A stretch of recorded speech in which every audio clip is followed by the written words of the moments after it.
എൻ്റെ പേര് സഫൂറ. ഞാൻ കൊയിലാണ്ടിയിൽ നിന്നാണ് വരുന്നത്. ഞാനിവിടെ 15 ദിവസം മുമ്പാണ് വന്നത്.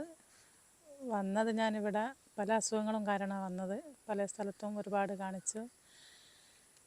ശരീരം മുഴുവനും നീര് വരിക, ബ്ലഡ് കുറഞ്ഞു പോവുക, കാലിൻ്റെ അടിയൊക്കെ വേദനയായിട്ട് തീരെ നടക്കാൻ പറ്റാത്തൊരവസ്ഥയായിരുന്നു. കാലിനൊക്കെ നീര് വന്ന് ഒരുപാട് എനിക്ക് എന്താണ് അസുഖം, ഞാൻ എന്തായിട്ടാണ് ഇവിടെ വന്നത്, ആ ഒരു അസുഖം എനിക്കിപ്പോഴും ഓർമ്മ തന്നെയില്ല. കാരണം അത്രയും വേദനയും ഒക്കെ ആയിട്ട് 20 വർഷത്തോളം ഞാൻ വേദനയായിട്ട്.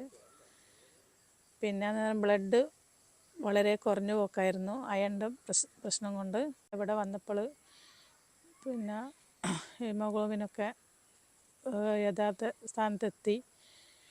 പിന്നെ ഷുഗർ എല്ലാം നോർമലാണ്. ഇപ്പോൾ വെയിറ്റ് തന്നെ ഞാൻ 85 കിലോ 86ൻ്റെ അടുത്തുണ്ടായിരുന്നു ഇവിടെ വരുമ്പോൾ.